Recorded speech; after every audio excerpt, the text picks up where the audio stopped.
Hello, fellow risk takers, and welcome to my worst investment ever. Stories of loss to keep you winning.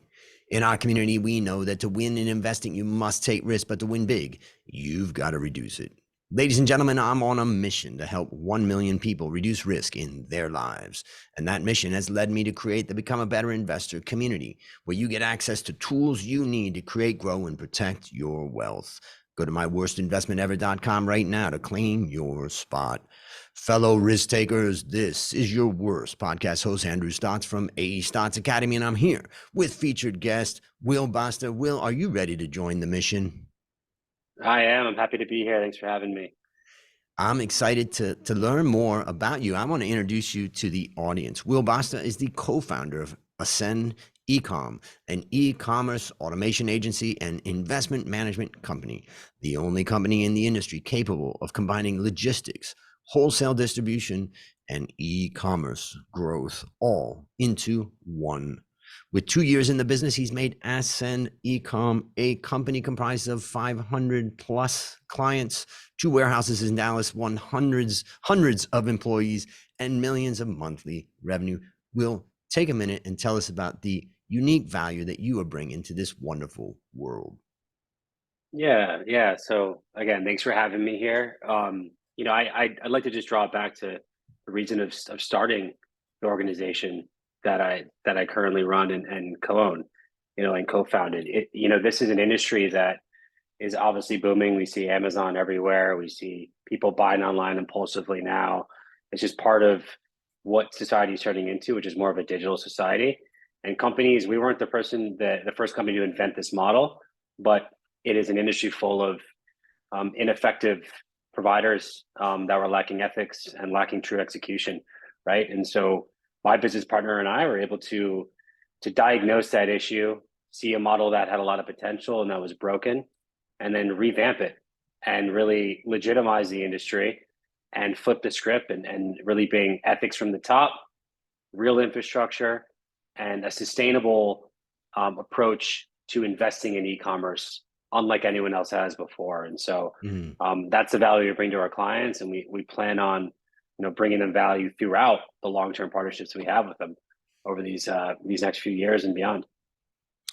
It's interesting because when you look at capitalism, when a new idea comes along, greed drives everybody into that idea, and they swarm into that idea, and Yeah, and then all kinds of bad actors come in. And when I was young, my mom used the term caveat emptor, as in buyer beware, and you relied on trying to protect your own interests and all that.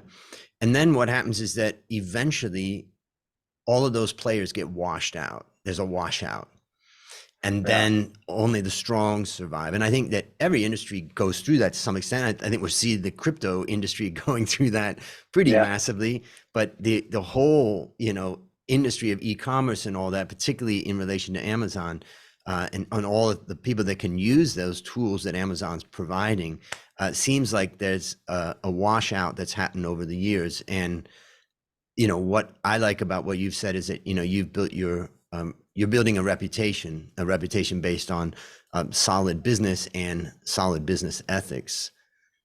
yeah. It's Very, kind of very. it's amazing because I teach a course in ethics, and I tell students that you can build a competitive advantage just in ethics. In fact, you'll be a very rare person. Absolutely. I mean, that's the one thing we brought to the business when we first started that didn't involve any capital. You know what I mean? We came in and we came in with, ethical leadership from everything from how we build our business model to how we teach our or treat our employees has a Mm, trickle out effect to how they treat our current clients and our investors, to how we face problems because we're not a perfect company.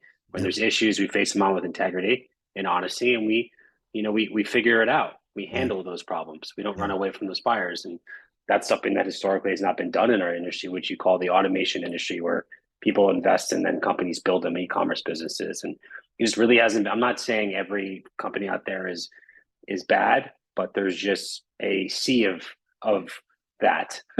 And so we've been able to grow at such a pace that, the reason why we've shined and we've became a leader, and I'd say pretty much the number one provider in the space at this point in such a short period of time, I would attribute majority of that to being ethically forward in our practices, which leads to organic growth and leads to trust and leads to those hiccups that we have being, clients can take them for what they are and they understand that we'll persevere through them, right? Because they know that the people behind them and their partner, has their head on straight and has a moral compass.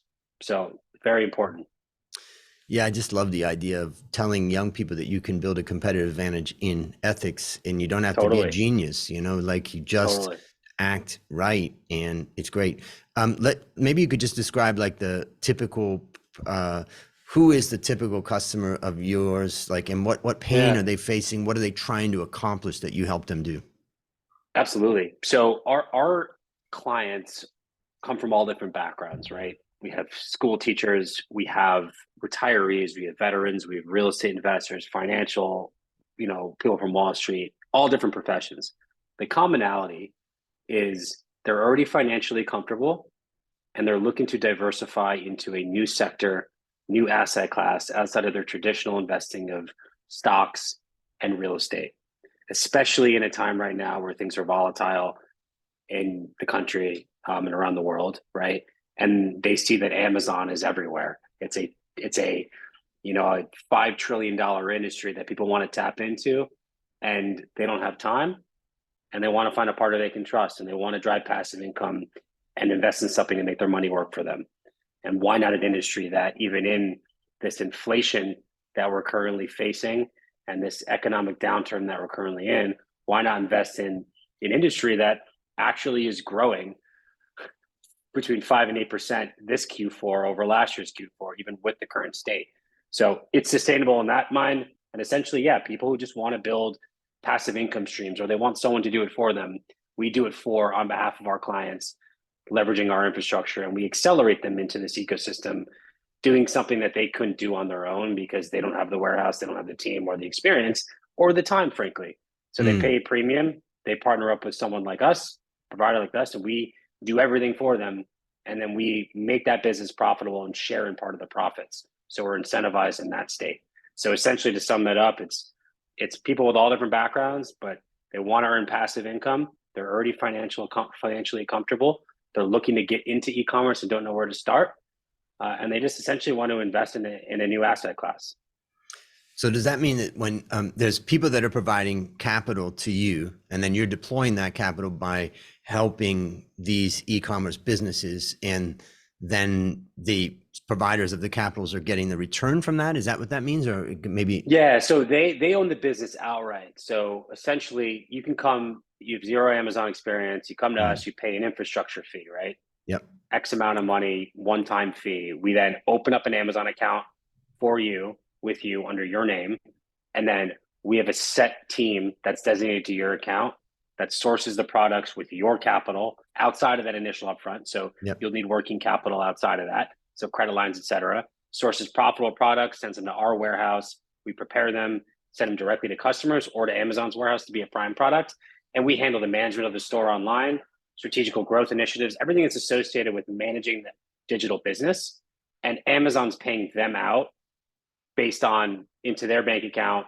And then we track the net margins of that, right? And then we invoice the client based on what they've made that month in true net profit. And how would a person normally do that? Like they'd say, oh, I'm going to do that on my own. I'm going to sign up. I'm going to figure out the products. I'm going to get all this stuff. Is that how someone would normally do it? Or Yeah, I mean, I've even, if we want to rewind, 7, 8 years ago, I bought a course on Amazon at one point. It was even longer than that. I wanted to learn how the system works, right? And so anyone can open up an Amazon seller account. To be competitive, it's a whole different story, right? And so you have to look at data. Everything's data driven. We have a unique way of approaching it. There's plenty of softwares out there where people can learn how to do it via YouTube to some extent. Yep. But there is a ceiling for all of that because you literally have to we use multiple softwares, but not only that, to be competitive now, in order to get a product to a client and get it to Amazon's warehouse, you need to actually use a 3PL center, which is a third-party warehousing system, which is not sustainable for this kind of model if you want to have quicker returns and higher margins, or have it sent to your house first and be doing this out of your garage. And no one wants to do that. And so our facility is the middleman in between a product getting sourced and it getting to the customer and or getting to an Amazon Prime warehouse, right? And Mm, so if you're doing this on your own, you're gonna have to be a lot more hands-on. So it requires a lot more time, and you definitely would have to hire someone if you want to make this scalable and actually make returns that are respectful in terms of mm. money.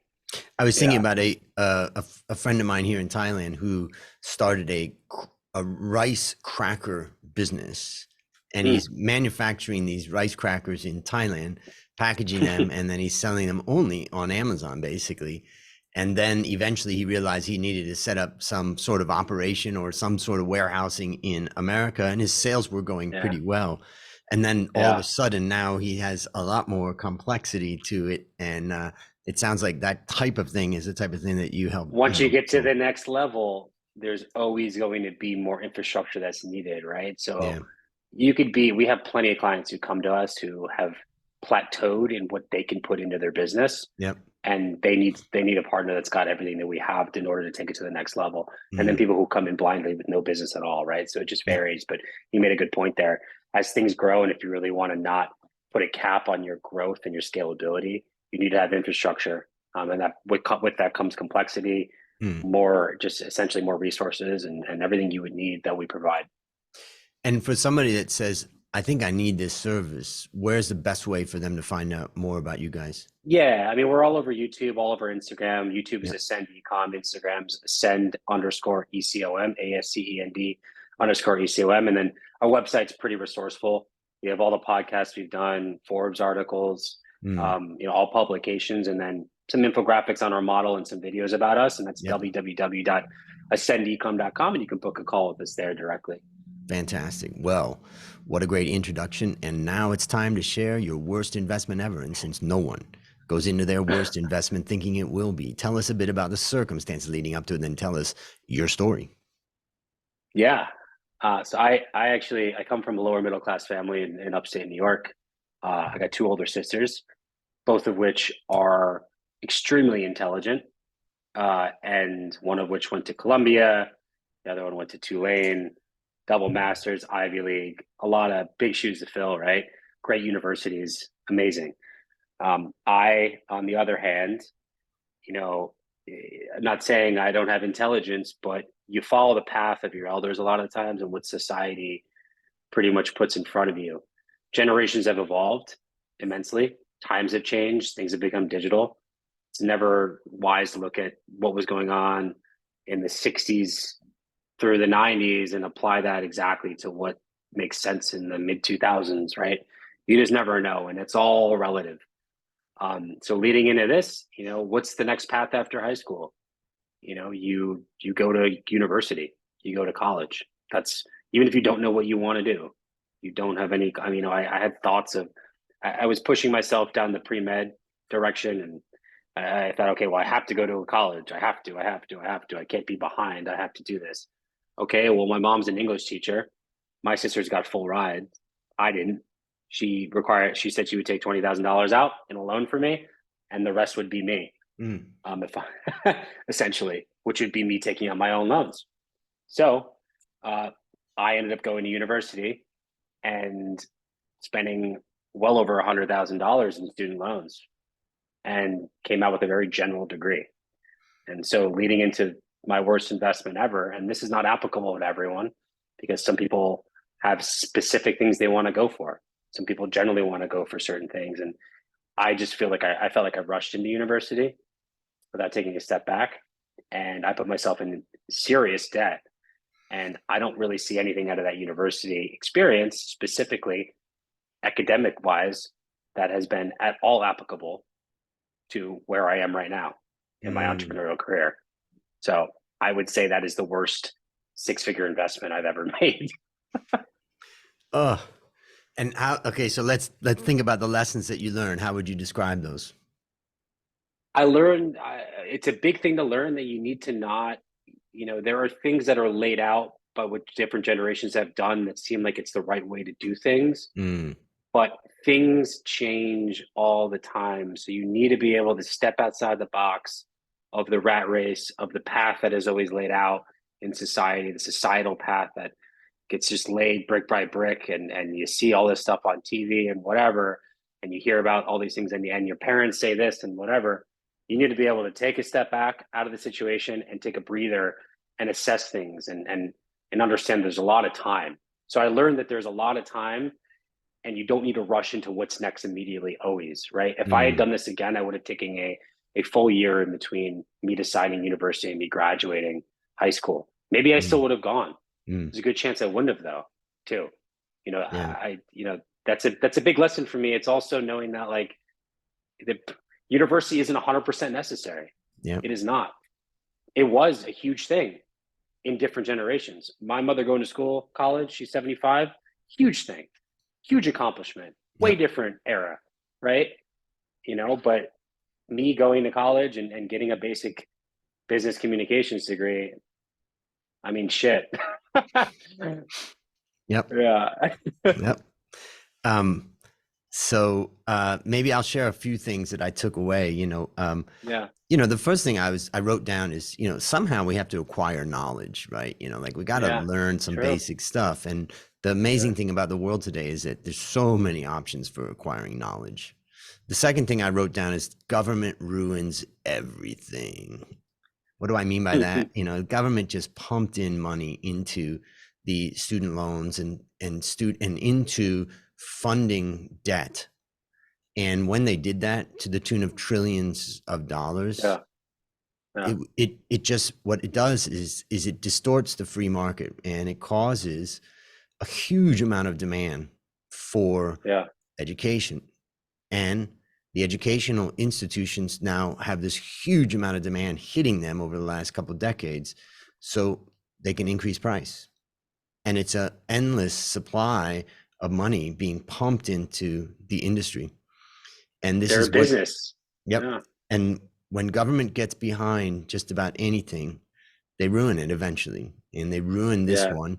And now the government is, the government is the source of this awful problem. If it was free markets and universities having to compete and students having to figure out how to finance it and not having a flood, it would be a whole different world. And I think that made me also think about, the decision that you had to make was a very different decision than I had to make when I was, at that age. I went to Long Beach City College. I went to Laney College in Oakland, and I did college. My first couple of years there, was $50 per credit hour or whatever that was. And then even when I went to Cal State Long Beach, it wasn't that expensive, maybe $100 per credit hour or whatever. So when I asked my parents in my final years, I said to my parents, like, if I could get you guys to finance me and pay my monthly expenses, I could complete university in half the time. And they agreed to do it after already me supporting myself for a while. And so my parents gave me about $500 a month at that time. And I lived right down from the university. I had a student loan, so I was able to pay. And I just took the bus back and forth to university, and I knocked it out, much faster. And I left university with some debt. I had been ambling around with different universities over time. So it took me a while to get my education. But, I had $20,000 in student loan debt, which was for the university and for also, my living expenses for probably 5 years. I could manage that. But nowadays, $100,000 in freaking debt. I mean, ridiculous. That's crazy. And I will say, I didn't go to a state school. I didn't decide on doing that, right? I said, if I'm going to university, I'll be depressed if I stay local. So I made the executive decision myself to say, hey, I'm going to take on this debt. I'm also an 18-year-old, doesn't know what the hell he's doing, but I'm going to take on this debt for the experience, right? And I'll find my way out of it. Fortunately, I've become successful to the point where that debt is irrelevant now at this point.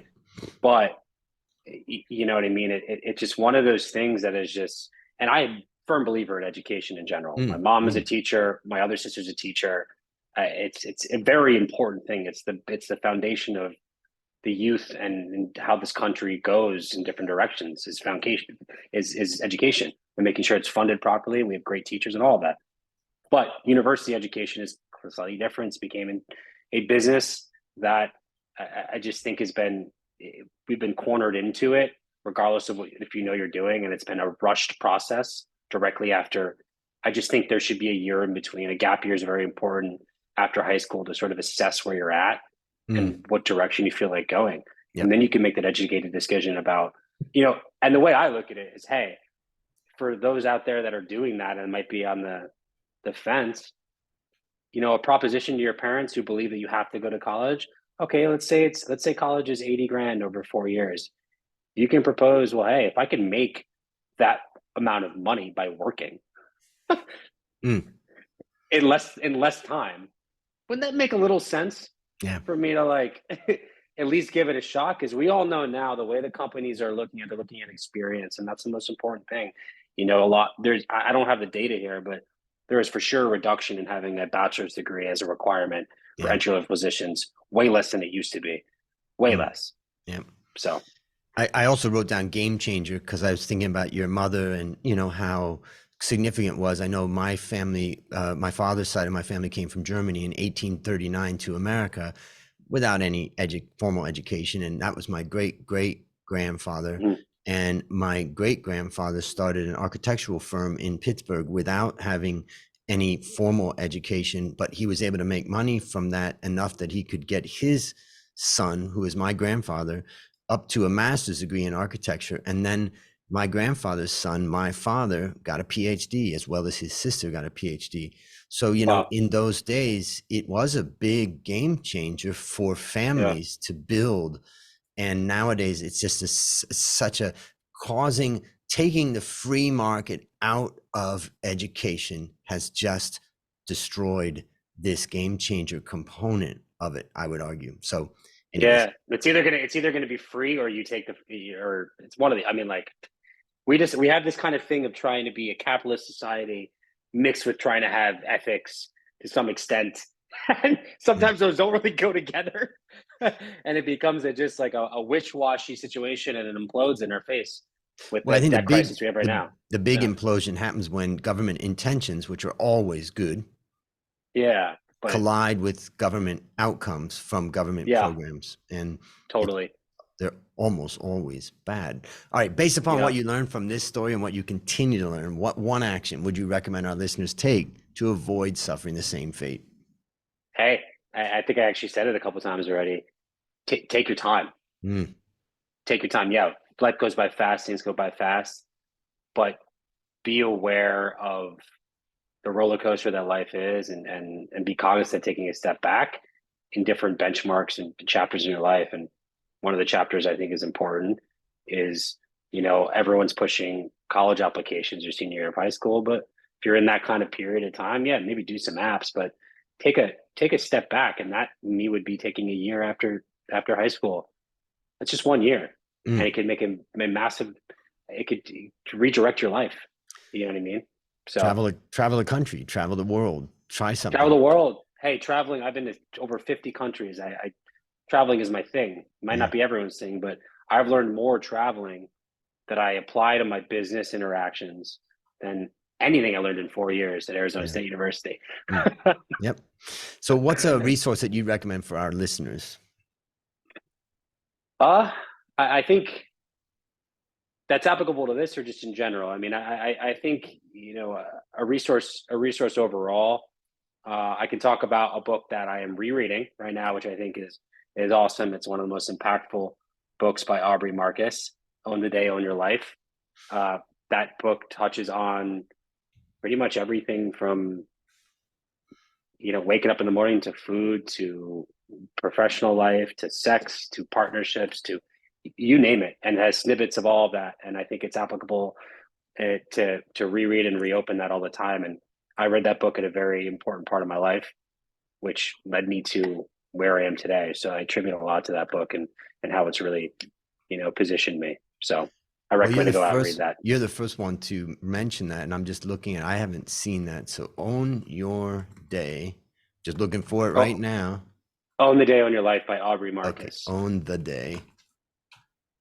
He's got a podcast that's pretty extensive now, but that was his first book he came out with. It's really well written, and he started a nutrition company, of which he sold to Unilever, I think, this past year. But he's a good guy. I've never met him in person, but in terms of his opinions, doesn't push agendas, which I think is very, very important for people out there that have presence to state facts and explain how they do things, but not push an agenda on anyone who doesn't know, right? And that's how he approaches both that book and his podcast and how he does things. So I respect that. Great recommendation. All right. Last question. What's your number one goal for the next 12 months? Number one goal for the next 12 months is to keep bringing value to our clients. I mean, we're on a speed train right now. We got 500 clients that we want to take care of. So that's the only thing I'm thinking about is making sure that they see that not only do they see value, but value comes out of their investment with us. And in the next 12 months, we're going global. So we'll be going into the Canadian and the UK market at some point in the next 12 months. So those sort of go hand in hand. But yeah. Fantastic. Well, listeners, there you have it. Another story of loss to keep you winning. If you haven't yet joined the Become a Better Investor community, just go to myworstinvestmentever.com right now to claim your spot. As we conclude, Will, I want to thank you again for joining our mission. And on behalf of Stotz Academy, I hereby award you alumni status, and it didn't even cost you $100,000 for turning your worst investment ever into your best teaching moment. Do you have any parting words for the audience? Stay positive, stay on the path, understand that being present is extremely important as much as you can. That's all I got to say. Great advice. And that's a wrap on another great story to help us create, grow, and protect our wealth. Fellow risk takers, let's celebrate that today we added one more person to our mission to help 1 million people reduce risk in their lives. This is your worst podcast host, Andrew Stotz, saying, I'll see you on the upside.